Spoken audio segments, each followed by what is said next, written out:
Okay.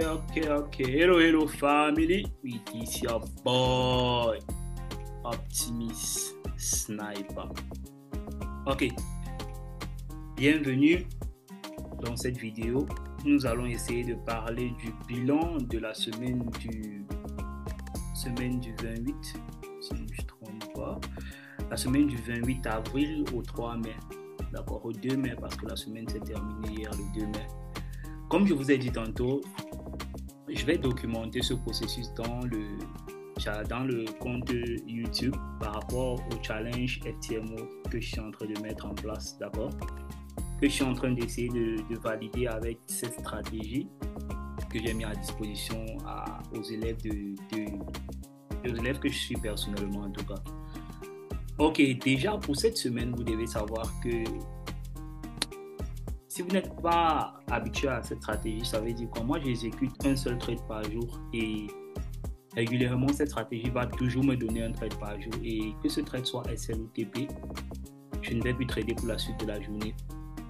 Et l'objectif quand je partage ce processus, c'est pour essayer de vous enseigner, comme je vous l'ai déjà dit au préalable, pour essayer de vous montrer comment vous pouvez traverser certaines périodes négatives et comment est-ce que la réalité des choses en fait en back-office, que ça soit n'importe quelle stratégie que vous utilisez, d'accord, comment les choses se passent réellement pour essayer de construire votre mindset, parce que beaucoup d'entre vous pensent que quand on fait le trading, qu'on devient rentable, ça veut dire qu'on gagne seulement, on passe le temps à gagner. Non, dans le long terme, on est toujours gagnant, ça c'est vrai, mais toujours est-il dit qu'il y a des périodes où c'est pas rien que du gain, d'accord. Ok, donc la première des choses que vous devez savoir, c'est que le résultat ne valide pas l'exécution. Je vais vous expliquer ça simplement, d'accord? Un bon trade peut être un trade perdant et un mauvais trade peut être un trade gagnant. C'est ce que vous devez déjà premièrement savoir. Que ça soit un bon trade, que ça soit un mauvais trade, ça peut être gagnant comme perdant. Donc ça, c'est l'un des principes fondamentaux du trading professionnel, d'accord? L'accent, lorsque vous êtes en train de trader, doit être mis sur l'exécution de votre plan de travail. Quel est votre plan de travail? Comment est-ce que vous avez prévu exécuter votre trade, d'accord? C'est pas sur l'issue du trade ou le résultat d'un seul trade ou d'une semaine que vous allez juger une stratégie, d'accord? Il faut simplement, le résultat d'une semaine peut juste vous enseigner la discipline, la résilience émotionnelle, d'accord, que vous devez mettre en place pour pouvoir collecter réellement les résultats de votre stratégie. Par exemple, cette semaine-ci, nous avons eu carrément 5 exécutions, d'accord, 5 trades. Le premier trade, deuxième trade, troisième trade, quatrième trade, cinquième trade, comme vous l'avez vu là, d'accord. Clairement, si je veux commenter ce premier trade, il y a eu un SL, d'accord, le SL il était ici, il a été SL. Le deuxième trade, carrément aussi pratiquement SL de 2 trades d'affilée. Le troisième trade, il a TP. Vous voyez là, si vous constatez, ce n'est que du 1 sur 2 que je fais avec cette stratégie, d'accord. 1 sur 2, je risque 1, je risque et pour gagner 2. Déjà, pour vous dire clairement, aussi ce trade-ci, il a aussi SL, d'accord. Il y a aussi un SL ici. Et ce trade-ci, il est arrivé à pratiquement 2 pips du TP, il est venu SL, d'accord. Vous voyez que, imaginez ce trade-ci, si vous étiez ce genre de personne qui vous êtes habitué à mettre les émotions à votre trade, qu'est-ce qui se serait passé ici, d'accord? Vous allez être très énervé, d'accord, parce que vous avez vu le trade dégager, il est venu à quelques pips et il est venu carrément SL. Mais c'est ça fait partie de la stratégie. Dans cette stratégie, il n'y a pas de TP, il n'y a pas de BE, d'accord, il n'y a carrément pas de BE. Cette stratégie, elle a été backtestée, elle a eu des résultats, donc il n'y a carrément pas de BE à faire. Ça, c'est la première des choses que vous devez mettre en place. Un plan de travail très clair. Le trading, c'est un jeu de probabilité, les gars. Il n'y a pas de certitude ici quand vous êtes en train de trader. Même avec une stratégie gagnante, il est statistiquement normal d'avoir des périodes perdantes. C'est pas un big deal d'avoir une période perdante, d'accord? Donc, déjà, Si par exemple, je vous montre juste un bref aperçu, là c'est juste la continuité, d'accord. Cette semaine, c'est la continuité de ce qui a déjà été fait. Ça veut dire que quoi? Cette stratégie, j'ai eu à backtester cette stratégie pendant des années, d'accord. Pendant plusieurs années, j'ai envoyé des élèves backtester. Ce qui fait que, il est bien vrai que dans le trading, les résultats passés ne garantissent pas les résultats futurs, les gars. Ça, c'est ce que vous devez déjà savoir. Mais toujours est-il dit que lorsque vous avez un backtest sur une stratégie que vous avez établie pendant plusieurs mois de backtest, d'accord, et que vous avez reporté les résultats, la seule chose que vous attendez, c'est que vous puissiez avoir des circonstances réelles similaires au backtest. D'accord, c'est vrai que les circonstances de marché ne sont jamais exactes, mais il y a toujours une similitude, les gars. D'accord, quand tu as backtesté une stratégie, tu dois accepter les pertes comme faisant partie du jeu. C'est un jeu de probabilité. Plutôt que d'essayer de douter de ta stratégie à un certain moment donné où tu as des trades perdants. C'est pas ce qui est important ici. Donc, c'est pendant la période négative, d'accord, qu'on essaie de bâtir la solidité mentale. Votre solidité mentale doit être bâtie pendant votre période de perte. Une semaine de perte bien gérée, d'accord, où vous avez bien géré votre perte avec le money management, renforce bien plus le trader qu'une semaine verte, d'accord, qu'une semaine très chanceuse où tu as fait plus de trades. Pendant les mauvais moments, les périodes difficiles, c'est là où votre capacité de trader est mise en jeu, d'accord. Ça vous renforce plus, c'est là où les vraies choses, vous apprenez de vraies choses qui vont vous aider à progresser parce que ça va toujours venir. Les périodes de perte sont là, les gars, chaque jour. Vous devez apprendre à garder confiance à votre plan de travail. Même quand le marché ne récompense pas immédiatement vos efforts, vous devez apprendre à faire ça. C'est pas genre parce que vous avez passé une journée devant les écrans que vous allez avoir un trade gagnant. C'est pas ça, les gars. D'accord? C'est pas ça. C'est pas comme ça que ça fonctionne. Vous devez être patient. D'accord? Le seul objectif d'un trader, c'est de respecter son plan de travail. Parce que quoi? En faisant ça, les résultats vont finir par suivre. C'est tout, en fait. Lorsque vous respectez votre plan de travail, vous avez une stratégie qui est mise en place, qui a été testée, qui est gagnante, les résultats vont venir, les gars. Pas forcément tout de suite, mais avec la constance à long terme, vous allez avoir les résultats. C'est ça en fait. Beaucoup de gens sont très précis, ils ne veulent pas avoir la constance sur le long terme. Ils ne veulent pas être patients, ils veulent valider un challenge en un jour. D'accord? Moi, je ne connais pas quand ce challenge va être validé. Je ne sais même pas s'il va être validé. Mais je sais que je vais bien appliquer la stratégie comme elle a été faite en backtest pour pouvoir prouver à mes élèves qu'il est possible que c'est une stratégie qui fonctionne. D'accord? Ok, donc... déjà, rien qu'en exécutant cette stratégie, je vous montre ce qu'il faut faire exactement. Je vous montre la discipline qu'il faut appliquer derrière ça parce que clairement, je suis comme un modèle, d'accord. Je reste je suis serein, d'accord. Dans cette semaine perdante, moi, je n'ai aucun problème, d'accord. Il y a eu 4 trades perdants pour cette semaine, un seul trade gagnant. Je n'ai aucun problème. Mais imaginez juste, d'accord, avec 1 sur 2, il y a eu 4 trades perdants et un trade gagnant, mais je suis en moins 2, d'accord. S'il faut calculer, je suis juste en moins 2 parce que ce trade-ci a recouvert ces 2 trades perdants-ci, d'accord. Je suis en moins 2, donc ça veut dire qu'après, avec juste un gain, j'ai recouvert toutes les pertes là, d'accord. Donc, c'est ça que vous devez garder en tête. Il faut être très, très pédagogique, d'accord.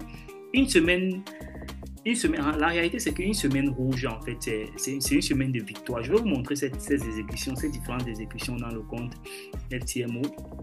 Je vous avais dit, ce compte-là, au préalable, je voulais valider d'abord. J'avais utilisé ce compte pour enseigner mes élèves, d'accord? Mais ce n'était pas la même stratégie. Donc, les premiers trades qui ont été exécutés dans ce compte-ci, ce n'était pas les trades parlant de cette stratégie. Il y avait carrément eu un losing streak. Et si vous regardez, il y avait eu une période de perte. C'était peut-être quelques trades que j'ai juste pris dedans. Mais pour recommencer avec cette stratégie, j'ai pris le compte à 0, d'accord? C'est-à-dire à 10 000, il était à 10 000 net à la balance normale. Je l'avais laissé comme ça depuis février. D'accord. Ok. Là, clairement, vous avez vu, avec la stratégie que j'ai testée même, en fait, il y avait une période de losing streak. Et après, il y a eu juste 1, 2, 3 gains d'affilée. J'ai recouvert toutes les pertes. D'accord, vous voyez. Ok. Là, clairement, voilà les trades qui ont été exécutés pour cette semaine. Si vous regardez là, nous sommes le 29 avril, ici. D'accord, le premier trade a été exécuté. Le premier trade, le voici ici. D'accord. J'ai commencé le premier trade avec quoi? Avec 0,50% de risque. D'accord. Ça, c'est ce que je vous conseille. Pour un premier trade dans un compte challenge, vous pouvez commencer avec 0,50% de risque. Une fois que vous perdez ce trade et que vous descendez en dessous de votre balance normale, c'est-à-dire dans le drawdown, c'est le moment pour vous de sécuriser votre compte, d'essayer d'empêcher votre compte d'aller trop en drawdown. C'est exactement ce que j'ai fait. qu'est-ce que j'ai fait? Le prochain trade, j'ai risqué 0,25, d'accord? C'est-à-dire 25 dollars du compte. Puisque j'ai eu une première perte, d'accord? J'ai risqué 0,25 dollars. Et vous voyez ici, le troisième trade, il a TP, d'accord? Avec 0,50 dollars. Mais malgré qu'il ait TP, j'avais déjà 2 trades d'affilée perdants, ce qui fait que j'étais à 0,75% de perte. Avec celui-ci là, avec ce trade-ci là, j'ai pu recouvrir 0,50%. D'accord? J'ai pu recouvrir 0,50% de gain. Et ensuite, voilà ça, j'ai eu encore à perdre 2 trades avec 0,25. D'accord? Parce qu'après ça, je n'avais pas tout recouvert le taux dans le temps. J'ai toujours gardé le risque à 0,25. J'ai perdu 2 trades avec 0,25. Ce que vous devez aussi savoir, c'est quoi? C'est qu'avec ces stratégies, j'ai les confirmations que j'attends, d'accord, pour entrer en position. Ce qui fait que si j'entre en position avec un buy stop, par exemple, régulièrement j'entre en position avec un buy ou un sell stop, d'accord. Si à la fermeture de la bougie du buy stop ou du sell stop, le prix n'a pas validé la confirmation, je vais clôturer le trade. Même s'il est en perte, je vais le clôturer, d'accord, et attendre que la bougie confirme. Donc, régulièrement, vous allez voir ces petits trades-ci comme ça, là. Ce genre de trades-ci qui n'a pas SL avec... ou qui n'a pas TP avec un profil normal, soit du double de ce que j'ai risqué. Ça sert régulièrement les trades que j'ai clôturés sans confirmation, d'accord, qui n'ont pas de confirmation et je les ai clôturés. C'est régulièrement ce genre de trade-là. Donc voilà les exécutions dans ce compte-là, avec toute transparence, avec le compte FTMO là. Si vous regardez bien, il s'agit d'un compte de 10 000 dollars, d'accord. Il s'agit bien d'un compte de 10 000 dollars. Et actuellement, la balance, elle est à 9 000. Si vous regardez ici, là, la balance, elle est à 9 025, d'accord? 9 925. Donc, actuellement, je suis à moins 0,75% sur le compte. Pour cette fin de semaine, je suis à moins 0,75% sur le compte. Et le win rate, actuellement, il doit être low, d'accord? J'ai juste réussi un seul trade, donc il a 27%. Sur 4 trades, j'ai réussi un seul trade, sans oublier qu'il y avait quelques trades avant ça. Donc l'expectancy ici, le average c'est 2,40, c'est bon. Tout ça, bon, là on n'a pas encore trop de métriques à essayer de manigancer, d'accord, on n'a pas trop de métriques à pouvoir lire ici, là. Donc c'est un peu ça c'est clairement ce qu'il y a à noter ici. Donc, la gestion du risque était ce qui était important lorsque je venais dans cet aspect-ci pour vous montrer ça. Donc, un bon trade, c'est pas une promesse de gain immédiat. C'est juste la seule route vers la consistance. C'est ça qui peut vous conduire à la consistance, d'accord, avoir des bons trades dans vos comptes de trading. Et peu importe la situation que chacun d'entre vous fait face actuellement. Quand je parle de ça, je parle du fait que, par exemple, vous avez des objectifs de valider un compte. Peut-être ce mois, vous voulez valider le compte, vous voulez faire un retrait, vous avez des problèmes dans votre vie, vous avez besoin d'argent, vous voulez changer votre téléphone, vous voulez changer votre machine, bref, vous avez des problèmes personnels. Mais la chose que je veux que chacun d'entre vous sache actuellement, c'est que le marché ne vous doit rien, les gars. Le marché n'a pas été généreux cette semaine, mais ce n'est pas grave. Le marché ne vous doit rien. À n'importe quel moment que vous allez faire face à ce genre de situation, sachez que le marché ne vous doit rien. Ce n'est pas le résultat qui juge la qualité du travail. C'est l'alignement avec votre stratégie qui va juger la qualité de votre travail. Donc, la discipline, c'est ce qui va vous payer à long terme. Vous devez être discipliné. Chaque trade bien exécuté, même si c'est un trade perdant, c'est un investissement dans votre avenir de trader. D'accord? Moi, cette semaine, par exemple, dans cette stratégie, j'ai accepté les pertes avec calme. J'ai analysé objectivement et j'ai conservé mon équilibre mental tranquille, d'accord? Donc, c'est dans ces périodes rouges que vous allez vous construire en tant que trader. N'importe qui peut bien trader quand tout va bien, d'accord? J'ai beaucoup des traders ici et des élèves que je suis qui sont très contents quand tout va bien, d'accord? Mais ce n'est pas dans ces semaines-là qu'on juge qui vous êtes. Mais c'est dans les semaines rouges qu'on voit ceux qui sont prêts à durer dans cette industrie. Parce que si vous êtes là pour le long terme dans cette industrie, vous allez traverser des mauvaises semaines, des mauvais mois. Pourquoi pas même des mauvaises années, d'accord? Mais ce n'est pas ce qui va vous empêcher de pouvoir réussir en trading. Vous devez savoir ça, si vous êtes là pour le long terme. Donc, le message le plus important que je veux vous passer ici, c'est que si vous avez une semaine négative, mais que vous avez respecté votre plan de trading, vous êtes en train de devenir un vrai trader. Donc, ce que vous pouvez faire pendant votre week-end, c'est quoi? Vous pouvez célébrer votre discipline et être fier de votre constance, d'accord? Parce que les résultats vont finir par suivre. Je vous garantis ça. En exécutant par exemple cette stratégie, moi je peux vous dire à 80%, j'étais baissé sur l'euro USD pour cette semaine. Avec mon expérience, vu de mon expérience, ça veut dire que dans mes comptes personnels, je n'ai exécuté aucun trade en buy sur l'euro USD.